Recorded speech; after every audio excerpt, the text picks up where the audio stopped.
Hey guys, in today's episode, we go over Week 12's Love It, Hate It, Leave It segment, and we also talk about what we think is the worst food item at Thanksgiving. Welcome to the Coach and Commish podcast. No, not Adam Gase, and definitely not Roger Goodell. It's Chris and Sean breaking down fantasy football for the everyday man.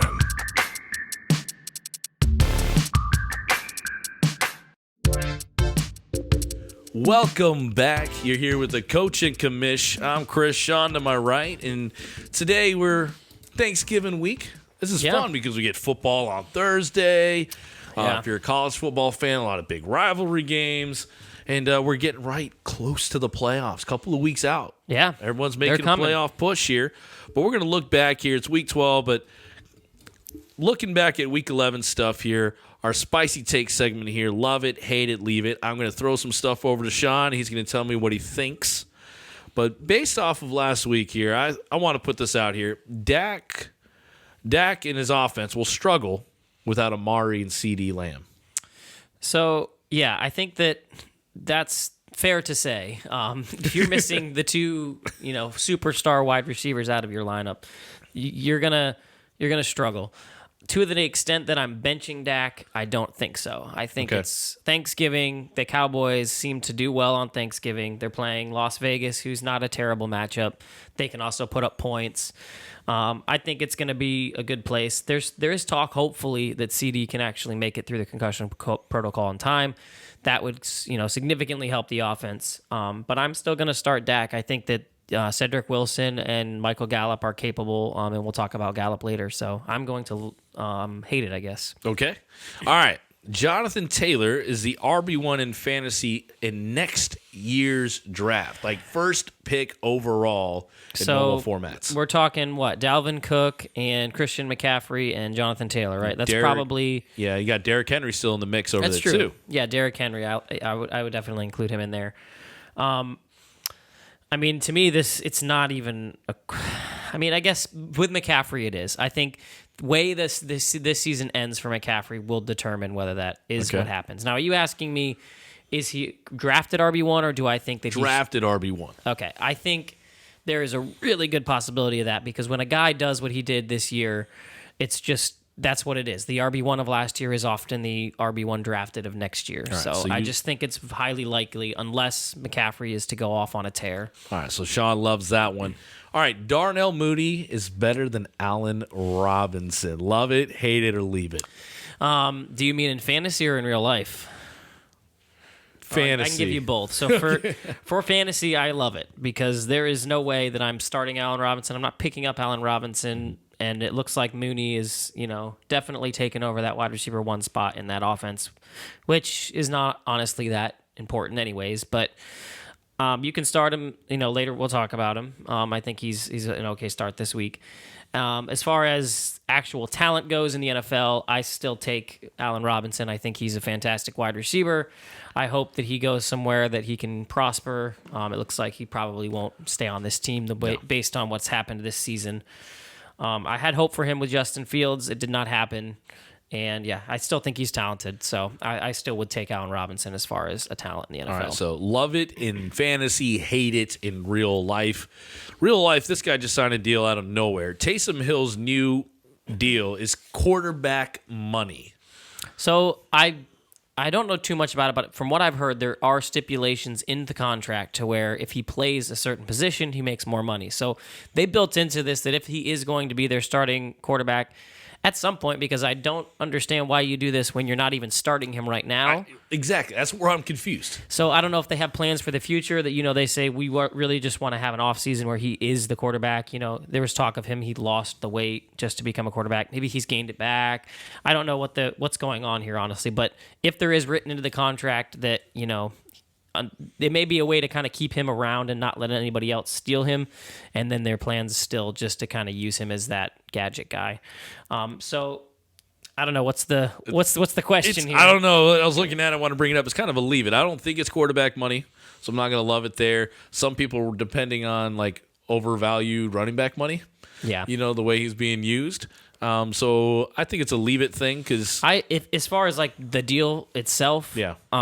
It's a hate it for me because I don't think that the Saints should have done this.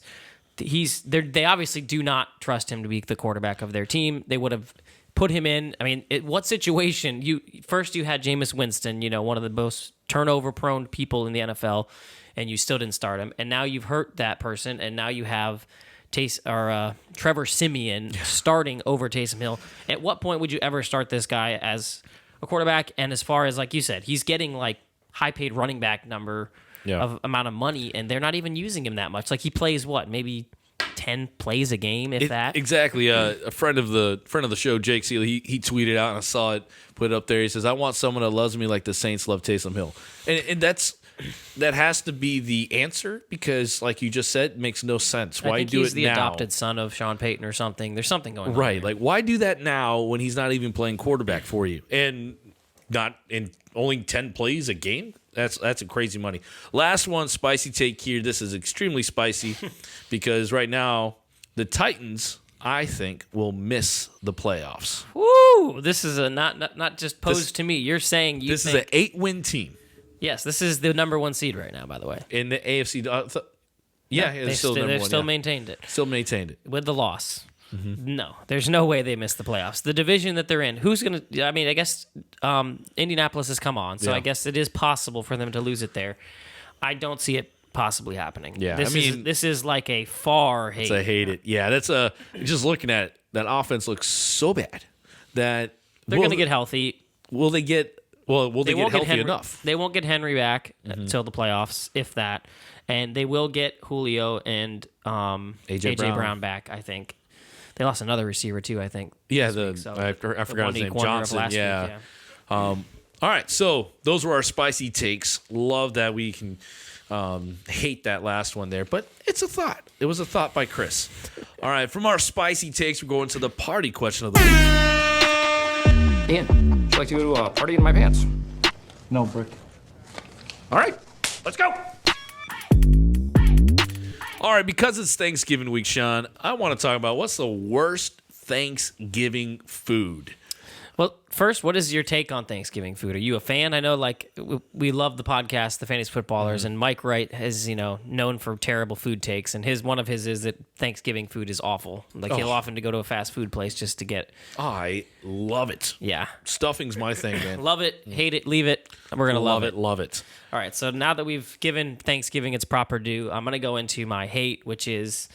If anyone knows me, they know that I absolutely hate sweet potatoes. And yes, a holiday for sweet potatoes is Thanksgiving because people love to make that sweet potato pie. Sweet potato casserole. Any type of sweet potato. I get it off my table. It's one of the worst things that's ever been created was sweet potatoes. If the Lord gave me one thing I could eliminate from the earth, it might be sweet potatoes. Not world hunger, but probably sweet potatoes. I was going to say world hunger, war, hate. No, sweet potatoes first. Yes. Oh, man, that's a strong feeling.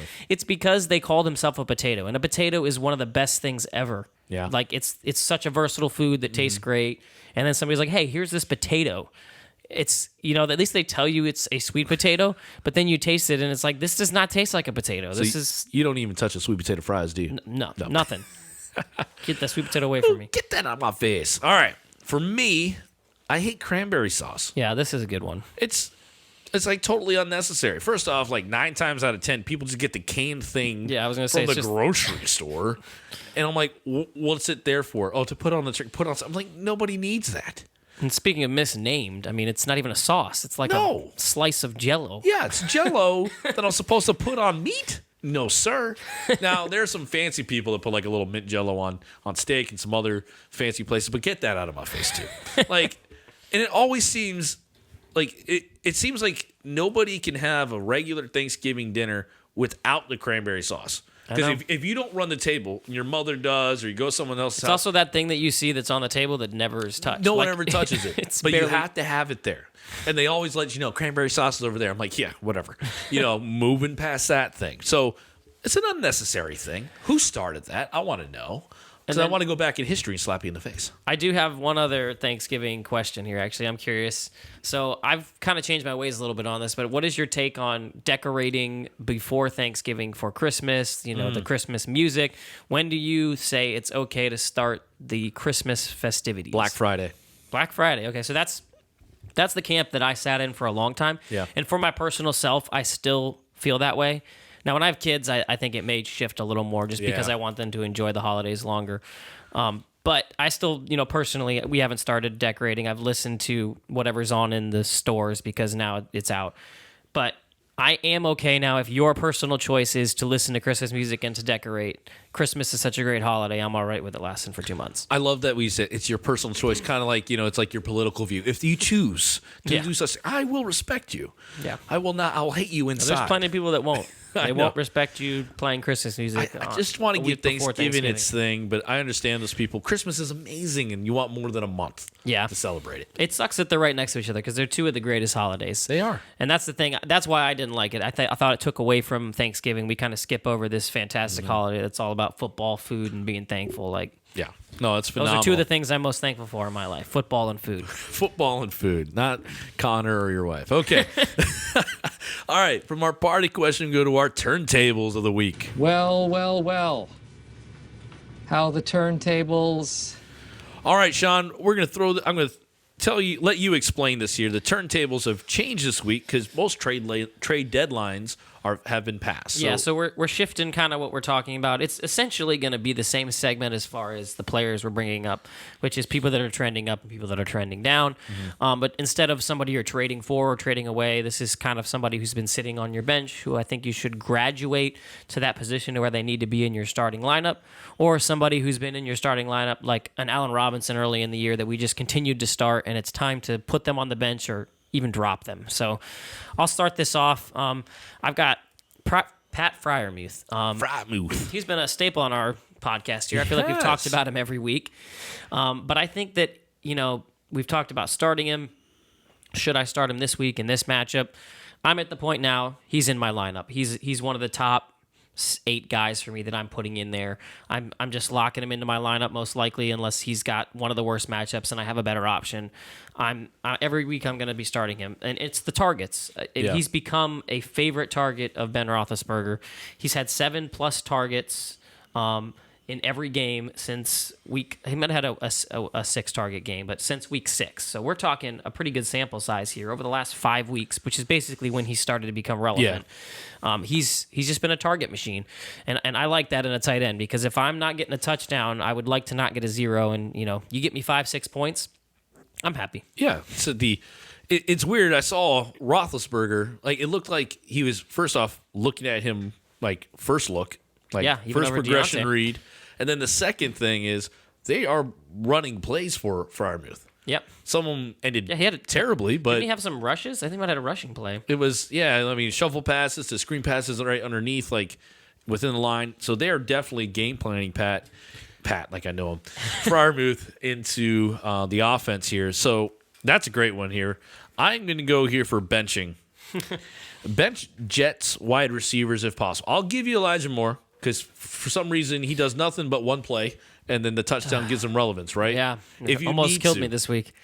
But okay, Crowder scores 1 week. Corey Davis looks like the horrible thing about most fantasy platforms that you play on. They always say Corey Davis can get you 12 points, Yeah. but it's so quarterback dependent on which one of those guys are going to be under center, and then the wide receivers. You have to find out, okay, which one do they like most, Yeah. and you can't trust that in a lineup.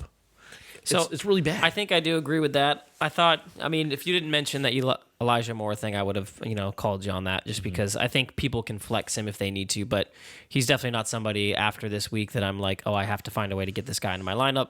Probably more of a fluke. He had a 60-yard touchdown in that Yep. game that really saved his day. And the thing is, and why I want to warn people about that, and yeah, you might get lucky with Crowder and Davis, but when you go on your whatever platforms you do your scoring, they still give those 2 legitimate points. Yeah. It's But because they then- have to give somebody points. And Yeah, They it's- just don't know. Someone's got to score in that offense.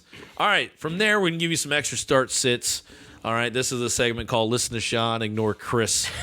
All right, but starts here. Sean, going to you. We got actually both of our picks for Thanksgiving Day, so listen up to this.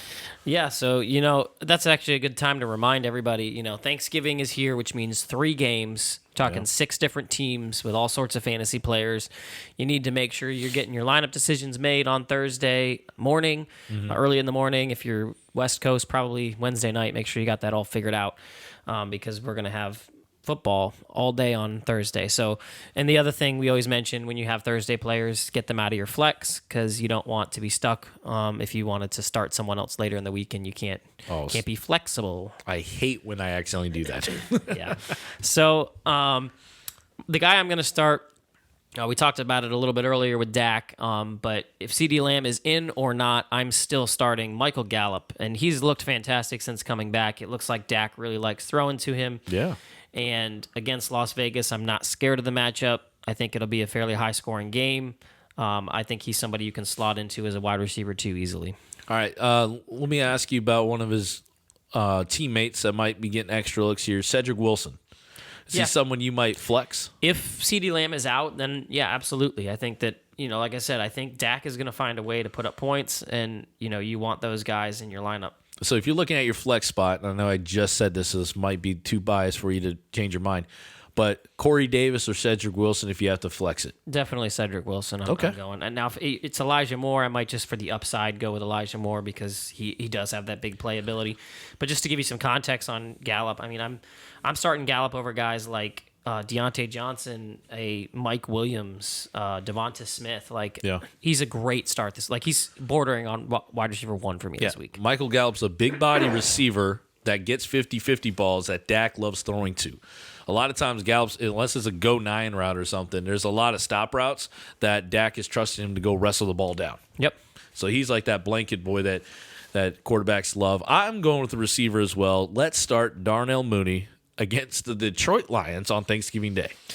Yes. Since it looks like Andy Dalton's playing again, and Andy looks Darnell Mooney's way. Really either does. I mean, Justin Fields doesn't throw it as much, but when he does look, he did seem to be the favorite target. I mean, he got, 5 receptions. Darnell Mooney got a ton of targets. If you look at 5 to 16 targets or something like that. Something crazy. So it's ugly as in it could have been more, but it was still 100-plus yards and all of those targets going to Darnell Mooney. And against a Detroit team where I almost have to look up my phone to find who in the world is playing for them. I don't actually recognize half their roster. Yeah. So start Darnell Mooney. Now let's go to our sits. Well, first I want to test you. I got to test you on. We got to give some context as to who we starting Mooney over. Okay. So if you're making the decision now between, let's say, a Cortland Sutton or Darnell Mooney, are you going Mooney or Sutton? Sutton's been really disappointing lately. I'm going Mooney. Okay. And then his teammate Jerry Jeudy. I'm still going Mooney because it doesn't look like they're figuring out having 3 talented receivers. Bridgewater doesn't know how to use them. And then how about a guy who's had a great week last week, was hyped in the offseason, Brandon Ayuk. That might be a little tougher. Ayuk is playing the Vikings. Yeah, so I actually might lean Ayuk there. Okay. Just because the way they're using Debo in the backfield right now, Ayuk's kind of one of the number 1 passing options. Yeah. Okay. Yeah, so I think you're right. A lot of places you're going to be able to start Mooney. I'm having to start him in a couple leagues. So. Yep, same here. All right, so let's go to your sit here. This used to be your boy back in the day. Yeah, I still love you, Ryan. But Ryan Tannehill, I mean, this is kind of a mute point after last week when I think he threw 4 interceptions or whatever it was. It was a rough week for Ryan Tannehill. You're probably already easily sitting this guy, benching him, putting him on the waiver wire. But against New England, I wouldn't even think about it. If you weren't somebody that had him last week and you think, ooh, Ryan Tannehill, he's a pretty solid quarterback.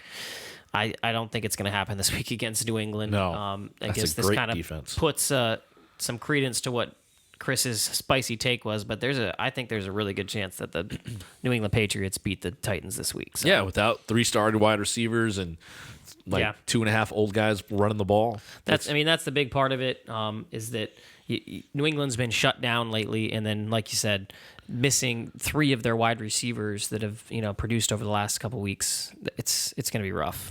Yeah, so kind of easy take. I've seen a couple of guys I played against, and they actually rostered Tannehill and Kirk Cousins. Okay. So Cousins going against San Francisco, which used to be a stout defense here. So it's an obvious. I think you would put Cousins over Tannehill. Yeah, I'm playing Cousins over Tannehill. I'm playing Darren Carr. I probably would even play Tua Carson Wentz. Like I don't Going want. Tua over Tannehill. That's I just don't want to play Tannehill this week. okay. My sit of the week is Alex Collins against Washington. Not just because Where was this advice last week, Chris? I know. Well, because what happened last week, DJ Dallas happened. And he is, they're still going to run the ball a ton. He's splitting some carries, but Dallas looked, I'll say DJ Dallas so you don't think I'm talking to the Cowboys. When DJ Dallas got his touches, he looked better than Alex Collins. Yeah. I think Alex Collins still starts, still the lead back, but I think Collins is hurt, to be honest with you. Last week, DJ Dallas did get 37% of the snaps. It looks like Rashad Penny got another injury, so that's one less back in the Penny backfield. cannot stay healthy, man. I know. He looked good for the one carry and then just got hurt.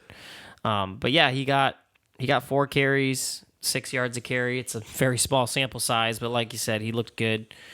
Yeah. Because a lot of people have Alex Collins probably starting at their RB2 spot or even flex if you can't figure a good receiver to be there. But I would tell you to look elsewhere. I don't know. I would put Ramondre Stevenson, who's still splitting carries, but at least they're positive yards. Alex Collins is struggling a little bit. Yeah, so it's rough in the streets there, so I'm curious some players you might start above him. Let's say like a Tony Pollard who seems to continue to get a lot of work with Zeke in there. Are you putting Tony Pollard? I'm starting Tony Pollard, yeah. All right. Especially with Zeke Elliott. Knee injury is a little scary. The other one that people are going to probably be working through is the San Francisco on the other side. Let's say that Elijah Moore is out again. Are you trusting Jeff Wilson? It was a rough week when we all thought Elijah Mitchell? Yeah, let's say Elijah Mitchell's out and we're stuck with Jeff Wilson again. Are you starting Jeff Wilson over Alex Collins? Oh, maybe not, because when it was Jeff Wilson, Debo went in the backfield. Yeah. Yeah. And then the last one here, let's go with good old Myles Gaskin against Carolina. Are you starting Myles Gaskin over Alex Collins? I was watching a lot of that Dolphin games. You're proud of me. They will force feed Gaskin, Yep. no matter how ugly it looks. So I'm taking Gaskin. Yeah. I'd agree. I think that it's a scary proposition to start Alex Collins. And like I said, I really do think that injury is still bothering him. So, All right. Well, those are our extra start sit advice. Again, listen to Sean. Maybe look at me once in a while. But turn it around a little bit. A little bit. I had to really do more research, man. I hated just sucking at advice for a while. All right. So, anything else for the listener, Sean? No, I was just looking back here to see what you did last week. So just an update here. Let's see how Chris did. He said Cam Newton was a start. Yeah, he was pretty good, right? He was pretty good. Yeah, I think that was a good start.